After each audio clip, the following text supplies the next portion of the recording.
Excuse me. Looking at Aries first house astrology. You guys already know my shtick. You already know my spiel. Website link below with all my information. Holler at your boy for one-on-one reading. Please like, share, follow, subscribe, and comment. It really helps the channel. Halfway to 1,000 subscribers, which is one of our goals, and an eighth of the way to 4,000 hours viewed. Can you believe that? I mean, that's a big deal. Okay, what else can I say? Let me just jump right into it. This reading is going to be for all signs, since all signs have a first house in astrology. We're going to be looking at Aries. This is the house of self. This is the house of identity. So yeah, let's jump right into it. Spirit of gratitude, joy, love, and light. Highest possible messages at this time for those resonating and viewing this reading. Let's see what's to come out here. Hope you guys are doing well. Just noticing the camera shake a little bit, but we'll work through that. You got the Page of Cups in the upright. To me, this reminds me of Pisces energy. This is a mystical experience, tuning into your spiritual nature. This is also representative of fall time energy. So could be seasonally related. The page is a young novice energy. He or she is on their road to emotional mastery.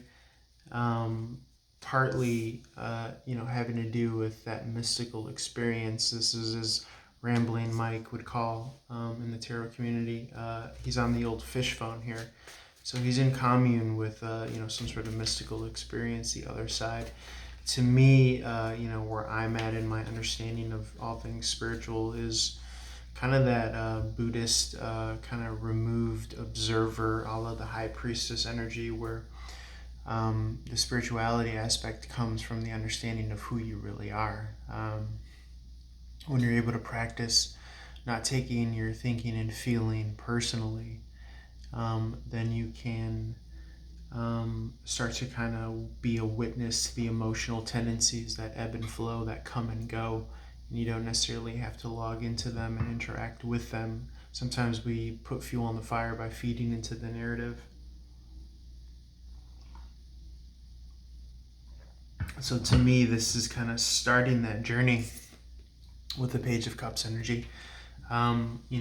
It's almost as if it is a practice. It is a mindfulness on a different level. And if you've already been practicing that, then, God bless you. Let me see what else wants to come out here for Aries. Since Aries is the house of ego identity, the very nature is the likelihood to fall into personhood, to fall into being hooked and attached to, thinking and feeling. But as we know, and use alert if you don't already know, but you can't really go with every thought that pops up. You can't go with every feeling that is triggered. That tends to create a feedback loop, and sometimes that puts us in a negative space. Most of the world, or those that, don't practice this form of understanding, they feel like they're beating their heads up against a wall, or they feel that they are their problems and they are their thinking. And so they feel trapped and stuck in the very kind of identity that they were given at birth. So what we're talking about here is starting to understand that you're not that identity, you're not that concept, you're far greater. You're actually the universe. You're the universe in a condensed version. Our brain is a reduction valve, and you are playing small by just thinking that you're your identity, because it's a concept, right? And a concept is not actual being. So something to kind of try to understand and play around with. I've been advising everyone to go check out Muji on YouTube. Some very interesting understandings there. Nonetheless, let's see what wants to be shown here. Eight of Pentacles, in the reverse. This is not putting the skill, not putting the craft work, not putting the time in. It could represent being out of work. Eights are, any which way you turn them, about new beginnings and abundance. So this is an opportunity to just do the work. Put your head down and do the work. The Eight of Pentacles in reverse also points to the Seven of Pentacles in the upright, which is about something growing in slowly but surely. But it takes consistency day in and day out. And it's not a matter of how you feel.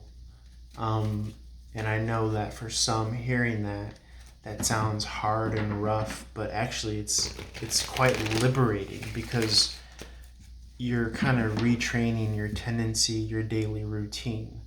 And even those that don't kind of practice mindfulness or spirituality, we tend to do that anyways. But if you could mindfully, with a certain amount of awareness, train yourself and condition yourself in a positive aspect, especially for like the entrepreneurs that are working for themselves, or or even if not, even if you have a kind of mainstream job.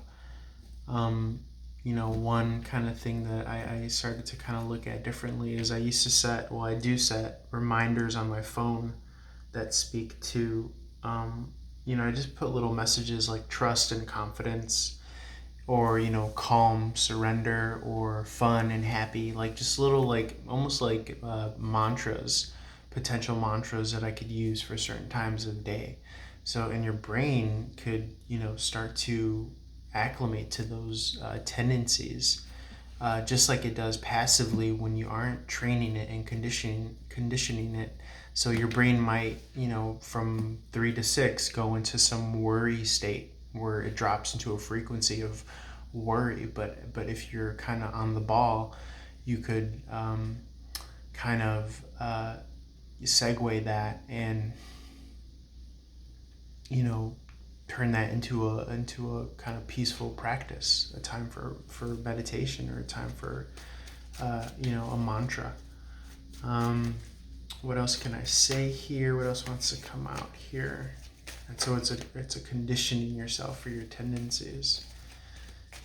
If you're going to have a self, then you might as well try to still condition it in a positive way. I'm not saying that just because we are starting to realize that the concept and sense of self and the thinking and the feeling is not what we're married to. I'm not saying that you let everything kind of just fall wayside and don't become someone that adds to this life, But when you can start to remove the negative narrative, then it frees up a whole lot of space for you to create the content that you want, for you to create the life that you want. And I think a lot of us are held back because we don't have that sense of spirituality that says you need to start giving your value to your current state of being outside of all the kind of craziness. I got someone at the door, so I'm going to put this on pause and then pick up. 1 second. Okay, guys. So Eight of Pentacles in the reverse. The interesting aspect about the spirituality is that the Eight of Pentacles points to the Seven of Pentacles in the upright. Seven of Pentacles, to me, I think of time. I think of something growing in slowly but surely. So one of the little tricks of kind of this like quantum spirituality, like tying in quantum science with the spiritual element, is that time only affects, now bear with me, but time only affects a person. I know that sounds weird, but time only affects the concept of self. So if you are worrying about time, there has to be a you to worry time. So that's what we're talking about, is like your first knee-jerk reaction is to have a sense of self. So, but that too is perceivable. So if it's something that you could perceive, then you know it's not you. You in your most subtlest form is non-perceivable. If we're thinking, peeling back the layers of the onion. So that's like in line with the Muji teaching, but to modernize it and tie it with quantum, theory and entanglement, a wave particle collapses typically upon being observed into just a particle, something observable. It's the observer-seer effect. So therefore, like for instance, if you're always checking the clock, it seems to be moving at a snail's pace. But if you lose yourself, that's why they say lose yourself, you're losing the concept of self. And usually we develop a concept of self when we're not being present in the flow, in the flux of what it is that we are doing. So that's kind of the flow state. That's kind of like you're really doing what you're doing. And you know, in Vedic and Hindu and Buddhist and whatever spiritual philosophy, that's presence. You're no longer, in personhood. Personhood is the concept. Personhood is the concept of self that doesn't want to be where you're at. So you've already lost the game because you've reduced yourself from the flow state, the wavelength of frequency and vibration, into a particle, into a concept. So now you're living vicariously in the concept, which is stuck because it's a particle. Because you've reduced yourself. Remember, I said we're the universe in personhood. Our brain's a reduction valve. So you've reduced yourself to the state of someone that doesn't want to be, say you're at work and you don't want to be there or whatever. So typically, likewise with feelings, if you're feeling sad or whatever, or just a negative and anxious, that only can affect a person. So whereas if you're kind of like, let's say for the tarot, like the high priestess is the removed observer, where if you remain in that state, yes, you feel it, but you don't give a narrative to it. You simply become the objective, removed observer, and there's noticing that it arises, the feelings or the thoughts or whatever. But who is it arising in? It's arising in the space of awareness. So, hence, weather, the clouds, lightning, rain, weather occurs in the sky, but the sky doesn't occur in weather. Likewise, thinking, feeling, that's like wind that needs the sky, but the sky doesn't need the wind. So that's what you are. So if you remain in your being, in your presence, without dabbling in all the narrative and drama and the concept of self, because you're not at work, you're not living your day-to-day in the idea of yourself. You're only in the idea of yourself as soon as you jump into the realm of language. I don't like this. I want this. I want that. So when we say concept of self, it's partly enabled by language. So just know when you're like, I, me, you, you're reducing people into concepts. That's how a lot of, our reality is lived, by putting people in concepts and boxes. It's not our fault. It's typically for understanding purposes and practical purposes, but sometimes we get lost. Well, all of the time, everybody gets lost in the sauce. Everybody gets lost in their mind. And so the idea is to be present. So it's just interesting to note that we're talking about mystical experiences, because if you're really present in doing what you're doing, then the reward doesn't matter. Because you've lost the sense of the person that is wanting something. Because again, only the I could want something. The person who's just doing things on autopilot and in a flow, you've effectively now moved from a particle, a fixed thing, to now you're just going with it. Again, going with the flow. So that's what this reminds me. Then you're really doing the work. And like I always like to preach in tarot, the only thing you got to do is turn that card upside down, turn that frown upside down.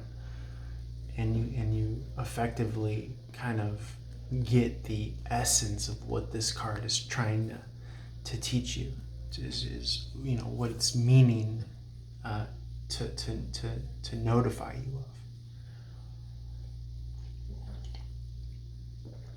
Let's see. Well, we can leave it there. I think that's golden.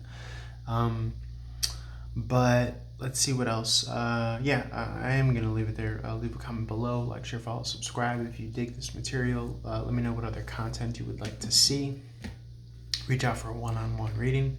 $2 a minute. We could do it over phone, video, email, text, messenger, whatever you feel most comfortable with. Holler at your boy for more. Peace.